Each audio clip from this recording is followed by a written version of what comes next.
இன்னைக்கு நம்மளோட சேனல்ல உங்களுக்காக என்ன படம் கொண்டு வந்திருக்கேன் அப்படின்னா 2017 கொஞ்சம் ஆண்டுகளுக்கு முன்னாடி வெளியான மணி ஹீஸ்ட் அப்படின்ற ஒரு சூப்பரான த்ரில்லரான படத்தை பத்தி தான் பார்க்க போறோம். அதுக்கு முன்னாடி நம்ம வீடியோ பார்த்துட்டு இருக்க எல்லாரும் நம்ம வீடியோக்கு ஒரு லைக் தட்டிட்டு நம்ம சேனலுக்கு ஒரு சப்ஸ்கிரைப் பண்ணுவீங்க. மறக்காம பக்கத்துல இருக்க பெல்லை கணித்து விட்டுருங்க. அப்படியே படத்தோட ஒன்லைனை பார்க்கறதுக்கு முன்னாடி எத்தனை பார்ட் இருக்கு அப்படின்னா கிட்டத்தட்ட இந்த படத்தோட பார்ட் ஒரு 15 பார்ட் இருக்கு. அதனால ஒவ்வொரு பார்ட்ல உள்ள ஒன்லைனை சொன்னோம்னா நமக்கு கதை எங்கேயோ போயிடும். அதனால நேரத்தை வீணடிக்காம டைரக்டா கதைக்குள்ள போயிடலாம். படத்தோட ஓப்பனிங் சீன்ல ஒரு பொண்ணு மாலை மாலையா அழுதுகிட்டு இருப்பா. யார் அப்படின்னா இவ தான் நம்ம படத்தோட ஹீரோயினி. எதுக்காக அழுதுகிட்டு இருக்கா அப்படின்னா, அதாவது நம்ம ஹீரோயினியான இந்த பொண்ணு படிப்பு செலவுக்காக பணம் இல்லாம ரொம்ப தூரத்துல இருந்து இங்க படிக்க வந்திருப்பா. இங்க வந்து கூட நம்ம ஹீரோயினிக்கு படிப்பு செலவுக்கு பணம் பத்தாது. அதனால இவ படிக்கவே போக மாட்டா. அடுத்ததா என்னடா பண்ணிருப்பா அப்படின்னு கேட்டா, படிப்பு செலவுக்கு பணம் பத்தாம இவளும் படிக்க போகாம அப்படியே கொஞ்சம் கொஞ்சமா சின்ன சின்ன திருட்டு பண்ண ஆரம்பிக்கிறா. இப்படி எல்லாம் பண்ணதுக்கு அப்புறம் நம்ம ஹீரோயினி நிறைய பேத்துக்கிட்ட மாட்டிக்க ஆரம்பிக்கிறா. மாட்டின உடனே எங்கெங்க மாட்டினாலும் அவனுங்க எல்லாருமா சேர்ந்து நம்ம ஹீரோயினி மேல கேஸ் கொடுத்துறானுங்க. இதனால அசிங்கம் தாங்க முடியாம நம்ம ஹீரோயினியா அவளோட வீட்டுக்குள்ள அப்படியே முடங்கி போய் கிடக்குறா. சோ எப்படியா இருந்தாலும் நம்ம ஹீரோயினி வெளியே போய் தான் ஆகணும். அப்படின்னும் போது ஒரு நாள் இவளு வெளியே வந்துடுறா. வெளியே வந்து தன்னோட அம்மாட்ட போன் பண்ணி இந்த மாதிரி நடந்த சம்பவத்தை எல்லாத்தையும் அவங்க அம்மாட்ட சொல்லிடுறா ஒண்ணு விடாம. அது மட்டும் இல்லாம அவங்க அம்மா கூட எக்ஸ்ட்ரா 10 போலீஸ் இருக்கானுங்க. சோ இப்படிலாம் பேசின நம்ம ஹீரோயினியும் சரிங்கம்மா நான் போனை வைக்கிறேன், நான் ஏதாவது பண்ணிக்கிறேன் அப்படின்னு சொல்லிட்டு அவங்க அம்மாட்ட ரொம்ப கோவமா பேசிட்டு போனை வச்சிடறா. வச்சுட்டு நம்ம ஹீரோயினியும் அந்த இடத்த விட்டு போயிடுறா. அதுக்கப்புறமா தான் இவளோட வாழ்க்கையே மாறுது. என்ன பண்றதுன்னு தெரியாம அப்படியே பைத்தியம் முடிச்ச மாதிரி அந்த நாட்டுல சுத்திட்டு இருக்கா. சோ அது மட்டும் இல்லாம அந்த பொண்ணுக்கு அன்னைக்கு சாப்பாட்டுக்கு கூட 10 ரூபா பாக்கெட்ல பணம் இல்ல. அது மட்டும் இல்லாம அவங்க அம்மாவை இழந்துட்டா. என்ன பண்றதுன்னு தெரியாம அப்படியே போய்கிட்டு இருக்க. அவளுக்கு பின்னாடி பரமா பார்த்தோம்னா ஒரு சிகப்பு கலர்ல கார் வருது. அந்த கார்ல இருந்த ஒருத்தன், ஹலோ மேடம் உங்கள்கிட்ட நான் கொஞ்சம் பேசணும் அப்படின்னு சொல்றான். ஆனா நம்ம ஹீரோயினி அதெல்லாம் மதிக்காம போய்கிட்டே இருக்கா. அப்போதைக்கு அவன் என்ன சொல்றான் அப்படின்னா, இங்க பாருங்க மேடம், உங்களை ஏகப்பட்ட போலீஸ் வலை வீசி தேடிட்டு இருக்கானுங்க. அதனால நீங்க மாட்டீங்கன்னா உங்களை பொழந்து எடுத்துருவானுங்க.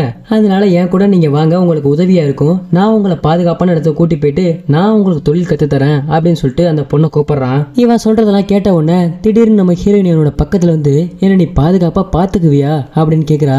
உடனே அவனும், உன்னை பாதுகாப்பா பாத்துக்கிறது என்னோட பொறுப்பு பேபி, அதனால நீ பயப்படாம வண்டியில ஏறலாம், சரி வா நம்ம போலான்னு சொல்லிட்டு அந்த பொண்ணை கூப்பிடுறான். நம்ம ஹீரோயினி எதையும் யோசிச்சு பார்க்காம அவன் கூட கார்ல ஏறி உட்காந்து அவளும் அங்க இருந்து டிராவல் பண்ண ஆரம்பிக்கிறா. சோ அப்படியே இந்த சீனை கட் பண்ண அப்படின்னா நம்ம ஹீரோயினி மாதிரியே ஏகப்பட்ட பேர் அவன் கூட்டி வந்திருக்கான். எல்லாருமே ஒரு கிரைம் லிஸ்ட் தான். இவனுங்க எல்லாத்தையும் வச்சு இவன் என்ன பண்ண போறான் அப்படின்னா, இருக்கிறதுலே மிகப்பெரிய பேங்க்ல 250 கோடி, அதாவது 250 கோடி பணத்தை திருடணும் அப்படின்றது தான் இவனோட எய்மே. அது மட்டும் இல்லாம இதுக்காகவே இவன் கிட்டத்தட்ட 5-6 வருஷமா உழைச்சிருக்கான் இவ்வளவு பேத்த சேர்க்கறதுக்கு. சோ அது மட்டும் இல்லாம இங்க இருக்கானுங்க பாத்தீங்களா இவ்வளவு பேத்தையும் போலீஸ் வலை வீசி தேடிட்டு இருக்கானுங்க. ஆனா இவனுங்க எல்லாத்தையும் இவன் சேஃபா ஒரு இடத்துல கொண்டு போய் இவன் வச்சிருந்து இவனுங்க எல்லாத்தையும் வச்சு திருட வச்சு இந்த பேங்க்ல பணத்தை கொள்ளை அடிப்பானா அடிக்க மாட்டானன்றதுதான் கதை. இவனும் அவனுங்க எல்லாத்தையும் சேஃபா ஒரு இடத்துக்கு கூட்டி போயிடுறான். கூட்டி போயிட்டு அவனுங்கள்ட்ட ஒண்ணு ஒண்ணா எக்ஸ்பிளைன் பண்ண ஆரம்பிக்கிறான். அது மட்டும் இல்லாம சோ இந்த திருடனுங்க இருக்கானுங்க பாத்தீங்களா, அவனுங்க என்னென்ன கேட்டகரியில இருக்கானுங்க அப்படின்றத எப்படியே ஒண்ணு ஒண்ணா பாத்துடலாம். இவன் பேர் தான் பிரில்லின். நம்மளோட தொழில் என்ன அப்படின்னா எங்கெங்க டைமண்ட் இருக்கோ தேடி தேடி திருட்டுத்தனமா அடிக்கிறது. அது மட்டும் இல்லாம வாட்சி போனு பணம் அப்படின்னு நம்ம ஆளுக்கு எல்லாமே ஒரு கை தேர்ந்த விஷயம். அழகா பார்த்தாலே ஈஸியா கண்ணு அடிச்சு விடுற மாதிரி அடிச்சுட்டு போயிடுவான். அடுத்ததா இவன் தான் இருக்கிறதுலே ரொம்ப வயசு பெரியவன், நம்பர் 1 திருடனே சொல்லலாம். இவனோட பேரு மாஸ்கியூ. சோ நம்மாலு அப்பயே திருடுறதுல தலைவனா இருந்திருக்காரு. அதனால அவனையும் தேர்ந்தெடுத்து இங்க கூட்டி வந்திருக்கானுங்க. சோ அவனோட தொழில் என்ன அப்படின்னா, எல்லாருமே ஒரு கடையில திருடணும்னா ஒரு கடையோட செவுத்த உடைப்பாங்க, அப்படின்னா கதை உடைப்பாங்க. ஆனா நம்மாலு பூமியை பொத்துக்கிட்டு உள்ள போய் திருடவனா.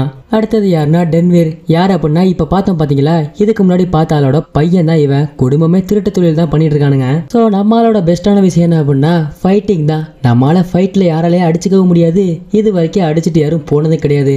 அதனால இவனை இந்த டீம்ல எடுத்திருக்கானுங்க. அடுத்தது யாருன்னா ரியோ. இவன் தான் உட்கார்ந்த இடத்துல கோடி கணக்கில் சம்பாதிக்கிறாள். அது மட்டும் இல்லாம இவனோட பிரெயின் எதுக்காக வேலை செய்யுது அப்படின்னா ஃபுல் அண்ட் ஃபுல் கம்ப்யூட்டர் மட்டும்தான். நம்மளால பின்னி உதறி எடுத்துருவான். எங்க எதை ஹேக் பண்ணலாம் எதை ட்ராக் பண்ணலாம் அப்படின்றத நம்மள்கிட்ட போனா ஈஸியா கத்துக்கலாம். அதெல்லாம் சரி, எதுக்காக நீ இவ்வளவு பேர்த்த சொல்லிக்கிட்டு இருக்க அப்படின்னு நீங்க கேட்பீங்க. எதுக்காக அப்படின்னா 15 பார்ட்ல இவனுங்க மட்டும்தான் ஹீரோ, இவனுங்க மட்டும்தான் வில்லன். பட் அதனால எல்லாத்தோட பேரையும் சொன்னாதான் உங்களுக்கு புரியும் நினைக்கிறேன். அதனால ஒவ்வொரு கேரக்டர் அப்படியே பாத்துருவோம். அடுத்ததா யார் அப்படின்னா ஹாஸ்லோ அண்ட் சென்கி. இவனுங்க 2 பேரும் இரட்டையர்கள் மாதிரி இருப்பானுங்க. நம்ம ஆளுங்கள்ட்ட கண்ணை கொடுத்தோம்னா சும்மா பொம்மை துப்பாக்கியில சுடுற மாதிரி பொறிச்சு எடுத்துருவானுங்க. சொல்றாங்க. சோ அதனால இவனுங்களை ஒரு மெயின் கேரக்டரா சொல்றானுங்க. அடுத்ததா யார் அப்படின்னா இந்த பொண்ணு தான் நைரோபி. இவளோட தொழில் என்ன அப்படின்னா கள்ள நோட்டு. கிட்டத்தட்ட 15 வயசுல இருந்து இப்போ வரைக்குமே ஃபுல்லா கள்ள நோட்டு தான் அடிச்சு வியாபாரம் பண்ணிட்டு இருக்கா. அதனாலதான் இவளை ஒரு கள்ள நோட்டின் இளவரசினே சொல்றாங்க. சோ கடைசி இடத்துல இருக்கிறது நம்ம ஹீரோயினி மட்டும்தான். அவ அவ்வளவு பெரிய திருடிலாம் ஒண்ணு கிடையாது. சும்மா சின்ன சின்ன திருட்டு பண்ணி கடைசியில இந்த டீம்ல வந்து சேர்ந்திருக்கா. இப்ப இந்த டீமை புதுசா உருவாக்கி இருக்கான் பாத்தீங்களா. அவன் என்ன சொல்றான் அப்படின்னா இங்க பாருங்க, நீங்க எல்லாருமே கொஞ்சம் ஜாக்கிரதையா இருக்கணும். ஏன்னா உங்களை இப்பவே ஏகப்பட்ட போலீஸ் தொலைவுது. இதுக்கப்புறம் நீங்க மாட்டினீங்கன்னா உங்களுடைய லைஃபே போயிடும். அதனால இங்க இருக்கிறவங்க எல்லாருமே கொஞ்சம் பாதுகாப்பா இருங்க. நாளைக்கு காலையில் நம்ம கரெக்டா திருடுறது கிளம்பணும். எங்க அப்படின்னா இந்த நாட்டிலே இருக்க, அதாவது இது வரைக்கும் அந்த இடத்த நம்ம பார்த்துருக்க கூட மாட்டோம். அவ்வளோ பெரிய பேங்க். அந்த பேங்க்ல கிட்டத்தட்ட ஒரு 250 கோடி இருக்கு. அதை நம்ம சுலபமா அடிச்சிட்டோம் அப்படின்னா யாராலையுமே நம்மளை கண்டுபிடிக்கவும் முடியாது. அப்படி கண்டுபிடிச்சிட்டாலும் நாம தான்ன்ற அடையாளமும் யாருக்கும் தெரியாது. அதனால நம்ம இந்த ஒரு ஒர்க்கை மட்டும் முடிச்சிட்டோம்னா எல்லாத்தோட லைஃப் செட்டில் அப்படின்ற மாதிரி சொல்றான். இது எல்லாத்தையும் கேட்ட அந்த திருடனுங்க எல்லாம் என்ன கேட்கறானுங்க அப்படின்னா உங்களுக்கு நான் திருடி கொடுக்கறேன், திருடி கொடுத்துருவேன். ஆனா எங்களுக்கான பங்கு நீ சொன்னாதானே நாங்க திருட முடியும் அப்படின்ற மாதிரி கேட்கறானுங்க. இது எல்லாத்தையும் கேட்ட அந்த டீமோட தலைவன், அதாவது நீங்க இவ்வளவு பேர் இருக்கீங்க, அவ்வளவு பேத்துக்கும் நான் ஒரு ஆளுக்கு கிட்டத்தட்ட 10 கோடி தருவேன். அந்த ப்ராப்பர்ட்டியை மட்டும் நம்ம முடிச்சிட்டோம்னா அப்படின்னு சொல்றான். இது எல்லாத்தையும் கேட்ட உடனே இவனுங்க எல்லாரும் சரி ஓகே இந்த ப்ராப்பர்ட்டியை நம்ம முடிச்சிடலாம், நாளைக்கு காலையில் நாங்க கிளம்பிடுறோம் அப்படின்னு சொல்றான். சரி ஓகேன்னு எல்லாம் பிளானை போட்டு ரெடியா இருக்கானுங்க. எல்லா ஒர்க்கும் முடிஞ்ச உடனே மறுநாள் காலையில எல்லாம் திருடுறதுக்காக பயங்கரமான ட்ரெஸ்ஸிங்கும் கூடவே மாஸ்கோட எல்லாம் கிளம்பிடுறானுங்க. இவனுங்க போறதுக்கு முன்னாடி அந்த பேங்க்குக்கு போற பாதையில ஒரு செக் போஸ்ட் ஒன்று இருக்கு. அதை தாண்டி போனா மட்டும்தான் இவனுங்களால போக முடியும். சோ அது மட்டும் இல்லாம அங்கிட்டு யாராலுமே நார்மலான மக்கள் போக முடியாது. அது மட்டும் இல்லாம அங்க இருக்கிற போலீஸ் இருப்பாங்க பாத்தீங்களா, அந்த நாட்டோட போலீஸுக்கு மட்டும்தான் அங்கிட்டு பர்மிஷன். அதனால இவனுங்க எப்படி போறதுன்னு அதுக்கு முன்னாடியே பிளான் போட்டு வச்சிட்டானுங்க. சோ அந்த செக் போஸ்ட்டுக்கு போறதுக்கு முன்னாடியே இவனுங்களா ஒரு வழியில பாதையை அடைச்சு போட்டு அந்த பாதையில போலீஸ் வந்துட்டு இருப்பானுங்க. அந்த போலீஸை இவனுங்க எல்லாரும் மறைச்சு இங்க இருந்து அசைஞ்சிங்கன்னா எல்லாத்தையும் சுட்டு பொசுக்கிடுவேன். உங்களோட வேலை என்ன அப்படின்னா அங்க இருக்கிற பேங்க்குக்கு எங்களை நீங்க தான் பாதுகாப்பா கூட்டி போகணும் அப்படின்னு போலீஸே மறைச்சு மிரட்டுறானுங்க. சோ அந்த போலீஸ்காரனுங்களும் பயந்துகிட்டு எங்களை சுற்றாதீங்க, நான் உங்களை பாதுகாப்பா அவங்க கூட்டி போறேன், அதுக்காக எங்களுக்கு நீ பண்ண வேண்டியது எங்களை மட்டும் கொன்றாதீங்க, கண்டிப்பா உங்களை கூட்டி போறோம் அப்படின்னு சொல்லிட்டு அவனுங்களும் கூட்டி போறானுங்க. அப்படியே இன்னொரு பக்கத்து பார்த்தா அப்படின்னா அந்த பேங்கை சுத்தி பார்க்கறதுக்காக காலேஜ் ஸ்டூடெண்ட்லாம் நிறைய பேர் வந்துட்டு இருக்காங்க. அதுல 2 பேத்துக்கு அந்த பஸ்ல காதல் உண்டாகுது. சோ அதுல வந்து நம்மளும் கூட அப்பதான் அந்த பொண்ணை ப்ரப்போஸ் பண்றான். அந்த பொண்ணு ஓகே சொல்லி அவனுங்க பஸ்ல ஒன்னாயிடுறானுங்க. அப்படியே இவனுங்க 2 பேர் ரொமான்டிக் பண்ணிட்டே வர இவனுங்க வர வேண்டிய இடமும் வந்துருச்சு. அதாவது அந்த மிகப்பெரிய பேங்க். அப்படியே அந்த ஸ்டூடெண்ட்ஸ் எல்லாமே அந்த பேங்க்குக்கு இறங்கி உள்ள போயிட்டு இருக்கானுங்க. வெளியே இருந்து பார்க்கும் போது அதை பார்க்க பயங்கரமா இருக்குன்னு சொல்லிட்டு இவனுங்களும் அப்படியே எல்லாம் உள்ள போக ஒரு பக்கத்துல நம்ம கிரைம் கும்பலை சேர்ந்த ஹீரோயினியும் அந்த இடத்துல நின்று பாத்துக்கிட்டு இருக்கா. இவனுங்க எல்லாத்தையும் நம்ம எப்படி கடந்து போக போறோம் அப்படின்ற மாதிரி. அப்படியே இன்னொரு பக்கத்துன்னு பார்க்கும்போது அந்த பேங்க்ல ஒர்க் பண்ணுவாங்க பாத்தீங்களா, கள்ள நோட்டா நல்ல நோட்டான்னு கண்டுபிடிக்கிறவங்க. அதுல நம்ம ஹீரோயினி மாதிரியே இன்னொரு பொண்ணு இருப்பா. அந்த பொண்ணு ஒரு கல்யாணம் ஆன மனுஷன் கூட கள்ள தொடர்பு வச்சிருந்திருப்பா. அது மட்டும் இல்லாம அந்த பேங்க்ல இருந்து அந்த பொண்ணுக்கும் அந்த இன்னொரு மனுஷனுக்கும் காதல் அதிகமாயி போய் அவனுங்களும் அது எது நடந்து அந்த பொண்ணு பிரெக்னெண்டா இருக்கேன் அப்படின்ற மாதிரி அந்த மனுஷன் சொல்லுவா. ஆனா அதெல்லாம் அவன் கொஞ்சம் கூட காதல வச்சுக்க மாட்டான். ஒரு கட்டத்துக்கு மேல அந்த பொண்ணு ரொம்ப கோவமாயிரா. ஏயா நான் உன்கிட்ட தான் பேசிக்கிட்டு இருக்கேன், நீ எதுல காதல வச்சுக்க மாட்டேன், இவ்வளவு நடந்துருச்சு, ஏதாச்சும் ஒரு பதில் சொல்லியா அப்படின்னு கேப்பா. பதிலுக்கு அந்த மனுஷனும் இங்க பாரு, நடந்தது நடந்துருச்சு, இதுக்கப்புறம் நான் ஒன்னும் பண்ண முடியாது, சரியா, ஏதாவது பண்ணிக்கிட்டு நீ கிளம்பு, இல்லைன்னா உன் வேலையை பாரு அப்படின்ற மாதிரி சொல்றாரு. இதை கேட்ட அந்த பொண்ணு ரொம்ப கோவமாய் போயிடுறா.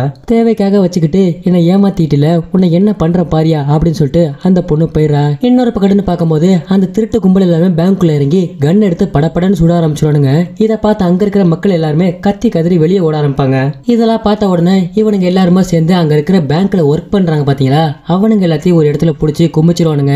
இந்த இடத்த விட்டு அசைஞ்சிங்க, எல்லாத்தையும் போட்டு தள்ளிடுவான் அப்படின்ற மாதிரி. அவனுங்க எல்லாத்தையும் பிடிச்சி இன்னொரு பக்கத்து அவனுங்களுக்கு ஆட்ட காமிச்சிட்டு இங்க ஒருத்தன் பணத்தை கொள்ளையடிக்கிறதுக்காக ஒரு பக்கத்து வந்துடுறான். வந்த உடனே இவனுக்கு ஆப்போசிட்ல பார்த்தா சும்மா அந்த கோடிக்கணக்கான பணமும் இங்கதான் இருக்கு. இதை பார்த்து இந்த பையலும் அங்க இருந்து வேகமா ஓடி வந்து அந்த பணத்து மேல பாஞ்சு படுத்து துள்ளி குதிக்கிறான். இவனை பணத்தை நான் என் வாழ்க்கையில பார்த்ததே இல்லை அப்படின்னு. இவனும் அப்படியே சந்தோஷத்துல துள்ளி குடிச்சு விளையாடிட்டு இருக்க இவனுக்கு ஆப்போசிட்லயே பார்த்தா இவனோட அப்பா வந்து நிக்கிறாரு. அவனோட அப்பாவை பார்த்தன, அப்பா அப்பா இங்க பாருங்க எவ்வளவு பணம் அப்படின்னு, இது எல்லாமே நம்ம கிட்ட இருந்தா எப்படி இருக்கும் அப்படின்னு அவன் அப்பாட்ட சந்தோஷமா சொல்லிட்டு இருக்க. இதெல்லாம் பார்த்து அவனோட அப்பாவும் அடே இங்க பாருடா, இதெல்லாம் நம்ம பணம் கிடையாது, நம்மளே திருட வந்திருக்கோம், சீக்கிரம் பணத்தெல்லாம் அள்ளி போடுறா, இங்க இருந்து நம்ம கிளம்பணும், ஏற்கனவே போலீஸுக்கு வேற தெரிஞ்சிருச்சு அப்படின்ற மாதிரி சொல்லிட்டு இருக்காரு. சரின்னு அப்படியே அவனுங்க 2 பேரும் அந்த பணத்தை வேக வேகமா அள்ளிட்டு இருக்கானுங்க. அள்ளி முடிச்ச உடனே இந்த பணம் எல்லாத்தையும் கொள்ளை அடிச்சிட்டானுங்க. அதுக்கப்புறமா இவனுங்க வெளியே கிளம்பலான்னு பார்க்கும்போது இவனுங்களுக்கு உடனே ஒரு இன்ஃபர்மேஷன் வருது. என்ன அப்படின்னா, உங்க எல்லாத்தையும் பிடிக்கிறதுக்காக ஒரு போலீஸ் படையே வருது, அதனால நீங்க யாருமே தப்பிக்க முடியாது, அந்த இடத்துல நின்னுங்க அப்படின்ற மாதிரி அவன் டீமோட தலைவர் சொல்றான். இதெல்லாம் கேட்ட அம்மானுங்க, போலீஸே வந்தாலும் நம்ம நின்று தைரியமா சண்டை போடுவோம், எல்லாரும் இங்கே நின்னுங்க அப்படின்ற மாதிரி நம்ம ஹீரோயினி சொல்றா. எல்லாரும் பயப்படாம போலீஸ்க்கு ஆப்போசிட்ல எல்லாருமே நின்றுட்டு இருக்கானுங்க. திரும்பவும் அவங்களுக்கு ஒரு இன்ஃபர்மேஷன், இன்னும் 20 செகண்ட்ல நாங்க போலீஸ் எல்லாம் அங்க இருப்போம் அப்படின்ற மாதிரி வருது. இதெல்லாம் கேட்ட உடனே படப்படப்புல நம்ம ஹீரோயினி கன் எடுத்துட்டு வேகமா வெளியே ஓடி வந்துருவா. இங்க ஒருத்தன் ஓடாத நின்னு கத்துவான். அதுக்குள்ளேயே நம்ம ஹீரோயினி வெளியே போயிட்டு கன் எடுத்து படப்படன்னு சுட ஆரம்பிச்சிருவா. ஆக்சுவலா போலீஸ் அப்பதான் உள்ள நுழைவானுங்க, அதுக்குள்ளே இவ சுட ஆரம்பிச்சிருவா. சோ அந்த போலீஸ்காரங்களும் வந்த வேகத்துக்கு படப்படன்னு சுட ஆரம்பிச்சிருவானுங்க. இங்கிட்ட இவனுங்க சுட அப்படியே அவனுங்க சுடுன்னு பெரிய போட்டி ஆகி போயிரும். அதுல இங்க ஒருத்தர் சுட்டுருவானுங்க. இதை பார்த்த உடனே நம்ம ஹீரோயினி உனக்கு என்னாச்சுன்னு அவனை தட்டி கொடுத்துட்டே இருப்பா. அவனும் அந்த இடத்துல மயங்கிடுவான். நம்ம ஹீரோயினுக்கு என்ன பண்றதே அந்த இடத்துல தெரியல. கோவம் தாங்க முடியாம இவளும் அங்க இருக்கிற கன் எடுத்து அந்த போலீஸ்காரங்களை படப்படன்னு சுட ஆரம்பிச்சிருவா. இன்னொரு பக்கத்துன்னு பார்க்கும்போது அவனுங்க திருடிட்டு வந்த பணம் எல்லாமே அந்த இடத்துல போட்டுட்டு தப்பிச்சு ஓடி போயிடுவானுங்க. அந்த பணம் எல்லாம் பார்த்தா காத்துல அப்படியே அழகா பறக்க ஆரம்பிச்சிருது. சோ இதோட தான் இந்த ஃபர்ஸ்ட் பார்ட்டை முடிக்கிறானுங்க. மொதல் பார்ட்ல இவ்வளவு பயங்கரமா இருக்கு. 2வது பார்ட்ல இந்த பணத்தை திருடி இருப்பானுங்களா இல்ல இந்த பணத்தை இங்கே போட்டு ஓடி இருப்பானுங்களா அப்படின்றது அடுத்த பார்ட்ல தான் தெரியும். அது வரைக்கும் எல்லாரும் கொஞ்சம் வெயிட் பண்ணிட்டு இருங்க. சரி, அப்படியே அடுத்த பார்ட்ல உங்க எல்லாத்தையும் சந்திக்கிறேன். டாடா, பாய்.